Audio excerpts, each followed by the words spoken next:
ये अब हमें करने हैं structures of xenon difluoride, tetrafluoride and hexafluoride. अब अगर हम इसमें जीनॉन या जो कि इनर्ट गैस का एलिमेंट है, अगर हम इसका नोबल गैसेस का ना ग्रुप 8 ए का अगर हम इसका ऑक्सीडेशन नंबर निकालें तो एक फ्लोरीन पे -1 चार्ज होता है, 2 पे -2 हो जाएगा, तो इसका ऑक्सीडेशन नंबर क्या निकला 2 निकला सॉरी।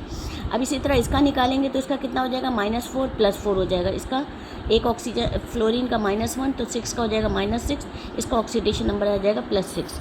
अच्छा, अब जीनॉन डाइफ्लोराइड का स्ट्रक्चर बना रहे हैं तो जीनॉन का एटॉमिक नंबर जो है वो 54 है। तो हमने बनाया 1s2 2s2 2p6, 3s2 3p6, उसके बाद 3d10, 4s2 4p6 4d10 और 5s2 5p6। ये आउटर मोस्ट शेल है, वैलेंस शेल है, जिसमें एस में 2 इलेक्ट्रॉन और पी में 6। तो ये जो ऐसे ही हम जो आउटर मोस्ट शेल का ऑर्बिटल्स के हिसाब से बनाएंगे तो ये हमारे पास कहलाती है ground state electronic configuration of xenon. तो 5s में कितने इलेक्ट्रॉन्स हैं, 2 इलेक्ट्रॉन्स हैं, उनको हमने एक अपवर्ड स्पिन और एक डाउनवर्ड स्पिन से। उसके बाद पी के आपको पता है 3 एक्सिस होते हैं, P X orbital, P Y orbital, P Z orbital. ये होते हैं, ये इक्वल एनर्जी ऑर्बिटल होते हैं, ठीक है। अब उसके बाद क्या, उसमें कितने इलेक्ट्रॉन्स हैं, हर एक में 2 इलेक्ट्रॉन्स हैं, तो टोटल नंबर कितने हैं 6 है। अच्छा, अब उसके बाद हमें क्योंकि यहाँ पे 2 फ्लोरीन एटम है तो हमें कम से कम 2 अनपेयर्ड इलेक्ट्रॉन चाहिए ताकि वो कोवेलेंटली लिंक्ड हो जाएं।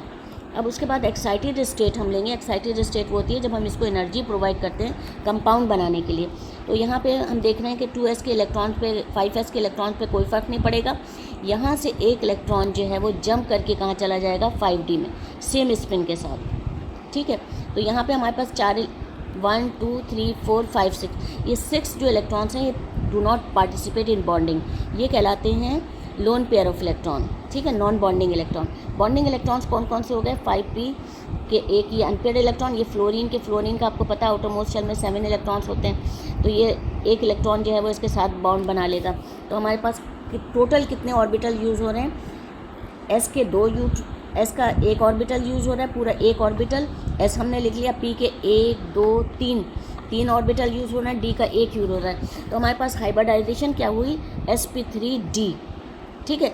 इसका जो शेप होता है वो शेप या स्ट्रक्चर जो होता है वो ट्राइगोनल बाईपिरामिड होता है, और अगर हम इसको वैलेंस बॉन्ड थ्योरी के हिसाब से देखें तो क्योंकि बॉन्डिंग इलेक्ट्रॉन्स जो हैं वो कितने हैं, 2 हैं, तो बॉन्डिंग इलेक्ट्रॉन्स की वजह से 2 बॉन्डिंग इलेक्ट्रॉन्स 2 फ्लोरीन एटम्स की वजह से इसका शेप कैसा बनेगा, लीनियर स्ट्रक्चर बनेगा।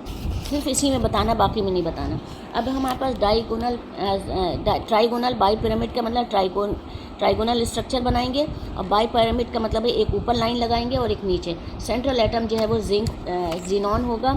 अब अगर हम चाहें तो हम इसको इनके साथ मिला भी सकते हैं,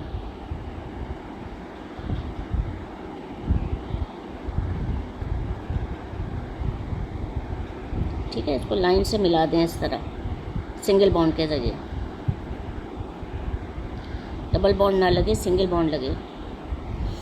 तो अब ये देखें, तो यहाँ पे लीनियर बनाना है हमें, तो हमने फ्लोरीन एटम को इनके दोनों एक सिमिलर, ताकि 180 का डिग्री बन जाए।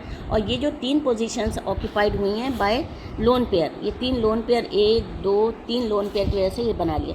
तो ये हमारा पहला स्ट्रक्चर हो गया। अभी पहला स्ट्रक्चर कर लीजिए अच्छी तरह, उसके बाद में दूसरा